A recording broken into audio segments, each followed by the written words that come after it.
Good morning, sailors, and welcome back. I hope you're all suitably refreshed and had a good night's sleep. It's day 2 and we're docked in Valencia. Now, we've been to Valencia before, so we don't think we're going to get off the ship this morning. We think the best thing to do is stay on the ship and explore because we only have 2 days on board. Stowaways were excited as we're going to go out and head around Valencia, see if they could find Jose Jalapeno, our old lodger, as he was from Valencia. They were a little disappointed that he wasn't in town.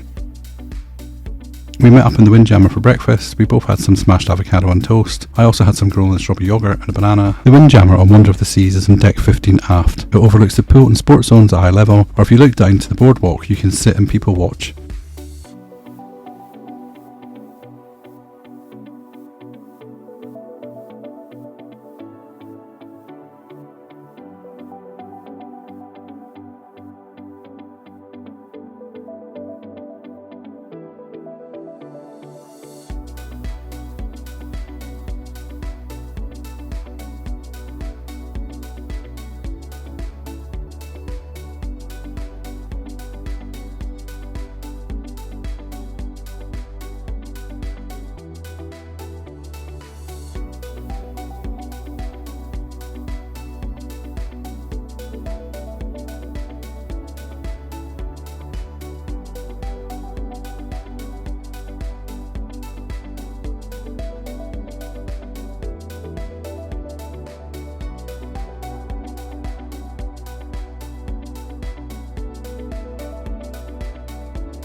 We saw a few people doing the zip lines that was coming to land just outside our window.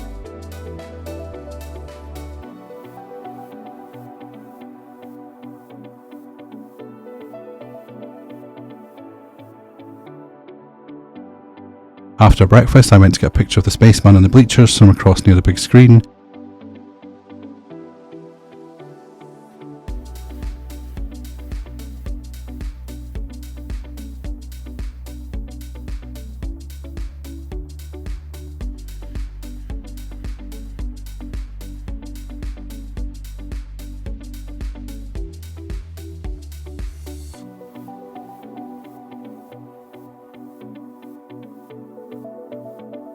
I then found the large scale model of the ship, so I was able to get a video of this too.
After this, I went for a walk through the solarium. It is completely covered and has lots of places to sit and relax, and a really cool giraffe and elephant topiary. Everywhere you looked, it was just lush and beautiful. It's very peaceful and relaxing. With the air conditioning on, it was quite cold, even though the sun was shining outside.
I then popped down to the room to pick up my other camera because there was a parade on the Royal Promenade and I really wanted to see it. I only managed to catch part of it, but it was rather fun.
After the parade, I headed back to my room to get changed into my swim shorts because we decided that we would spend some time lying out by the pool because the weather was 27 degrees or 80 Fahrenheit.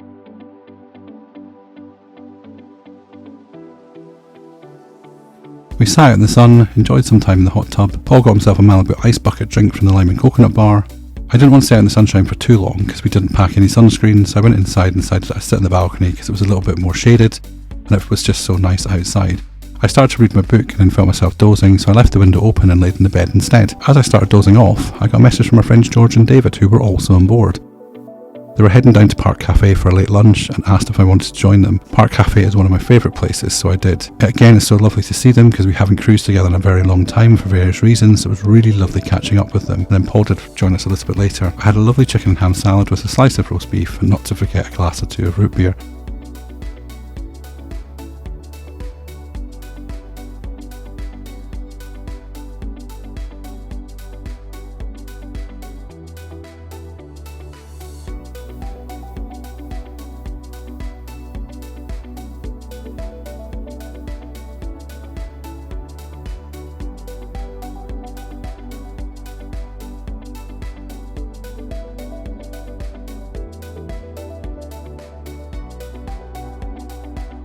After the catch-up, it was time for us all to go back to our staterooms and get ready for dinner. We went back to our rooms, but we didn't have an invite for dinner this evening. The stowaways were back from their adventures, but they didn't see Jose because he was in London.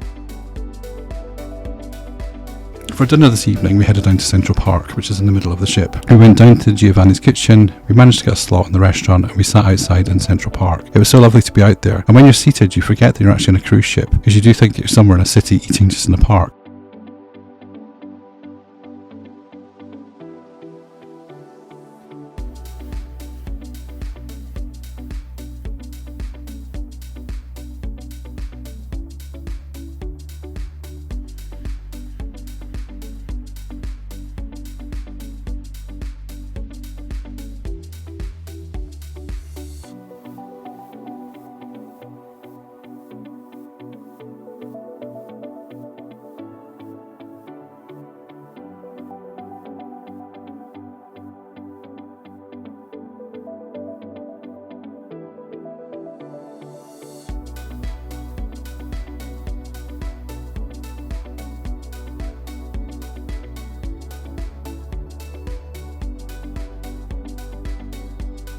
We both had the meatball gigante for starters, and you'll see that it is the size of a tennis ball. Paul had Uncle Alfredo's fettuccine for his main, and I had the grilled filet mignon. We ordered spaghetti carbonara for the middle of the table. Our food arrived and the plates were empty when they were finished, and the food was just superb. We always loved Giovanni's Onboard Royal. This is the new Giovanni's Italian kitchen and bar, because it's replaced Jamie's Italian, and it's taken some of the best dishes from that menu and created them with an American twist. I went inside to tell the story of this restaurant. This Giovanni's is owned by the son of the original. He cooks Italian food with love from the kitchen, just like his nonna did when he was little.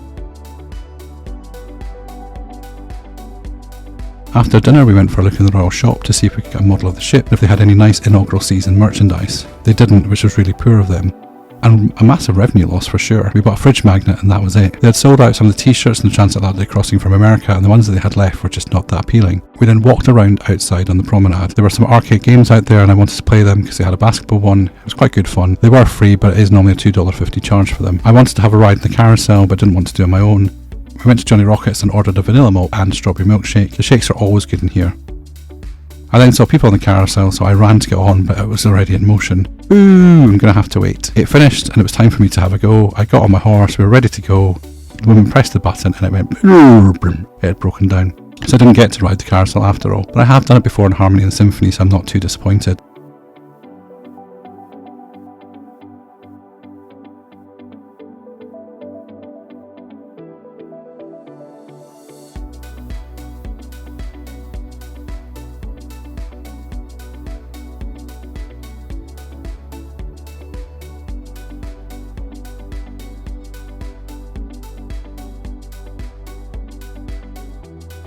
We watched the sunset off the back of the ship by the Aqua Theatre just before the evening's intense aqua show was about to start. We walked down onto the running track and walked along it. This is probably one of the best running tracks on a ship because it wraps around the whole of deck 5 and it has a small incline. They provided a note on how many times around you need to do it to run a mile or 1 kilometre, and it's a bit like Virgin where the running track is suspended away from the guests.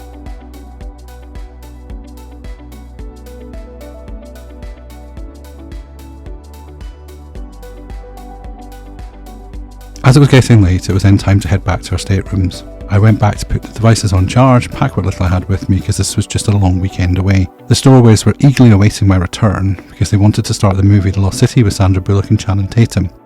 Just before I put the movie on, I nipped down to Starbucks, grabbed another cup of tea, went into Sorrento's to grab a root beer and a couple of slices of pizza, so I had some refreshments while watching the movie and packing. As the movie finished, it was then time for slumber, so as I reach for the light switch, I'm going to bid you a good night, sailors, and we will see you again in the next episode. Good morning and welcome back, sailors. It's a new day. The ship docked around 5 AM. I know as my stateroom is portside and all I could hear was the beep beep beep of the gangway moving along the port. I did wake up, but I managed to get back to sleep, and then I woke up again when the alarm pulsed on my arm through my watch. I opened the curtains to a lovely sunrise over Barcelona port. I got up, showered and packed all the electrical cables that needed packing into my luggage. I left the things in my room and then went to the Windjammer for breakfast. I had a cup of tea, some granola, some strawberry yogurt, and that was about as much as I could eat at the time. As we were leaving Windjammer, we bumped into Colette and we said our goodbyes and wished each other safe journeys home. We then went to our staterooms to make sure that we had fully packed everything. Paul then came to mine because he had packed his deodorant and I still hadn't packed mine. He wanted to use it. We left, we grabbed some cans of water from the Starbucks for the journey. We got off the ship pretty quickly as there was no queues of people trying to get off. We got out of the terminal building, straight over into the taxi rank and into a taxi to the airport. The Barcelona Marathon is taking place today, but it's mainly in the city centre and not near the port. The only thing to slow us down to the airport was the police doing checks on the road. It wasn't a long delay, the traffic was quite slow because they were pulling out cars every so often. We got to the airport, dropped off our bags, went through security, but we had forgotten that we had those cans of water in our bags which they wanted to check. They decided we couldn't have them because we were over our liquid allowance, which wasn't true, but we said it wasn't a problem. I think they just thought it was something else because they couldn't believe you could actually get water in a can. We took a look around the duty-free shop and some of the prices were good and some were just exactly the same as getting it back in the UK when you did the euro to pound sterling's conversion. As we headed through customs, the automatic gates were not working properly, so we had to be manually checked and we went through to the lounge. We were 10 minutes early for lounge access, however the lovely lady let us in. We found a desk in the business centre where we could plug in the charger and both sit and use our iPads and our phones. I sat and downloaded my media files from the various cameras, memory cards to the external storage device. I sat in the airport typing up a few blogs and vlog materials in the iPad, whilst enjoying the light refreshments and snacks in the lounge. As a few hours passed, it was then time to board our flight back to London. Our gate seemed to be the furthest away from everything. It was quite a long walk to it. They had mixed up the gates though, so some people had come to our gate but should have been a bit further down. We were then again the first on the plane. The flight took off from the tarmac a little later than the scheduled time, which is fine because they always make it up during the flight anyway. I think Luke Marshall was our captain and Simon Vidal was our first officer. I'm sure that's what he said. Lunch was a roast beef salad for me and Paul had to have a tofu salad because he'd run out of roast beef.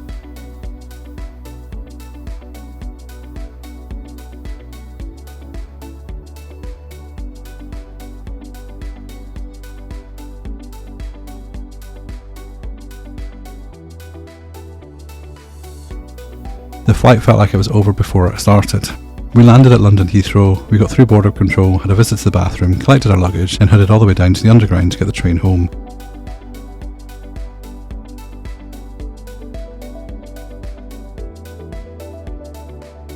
About an hour or so later, we walked through the flat door to meows, cuddles and headbutt kisses from Luke and snuggles from Leia. So sailors, that's it for this episode of As We See It. I hope that you've enjoyed your time with us on the newest flagship of the Royal Caribbean Fleet, Wonder of the Seas. We would appreciate it if you would like our video and consider subscribing because it does help our channel. It's free and you get notified when we post next. Don't forget to check us out on Facebook, Twitter, Instagram and TikTok. The links are in the description. Join us soon for some shorts and an episode of Talk Ship where we'll give you the lowdown of the wonderful things on board Royal Caribbean's Wonder of the Seas. Until next time, take care of each other and stay safe. See you next time. Thanks for watching.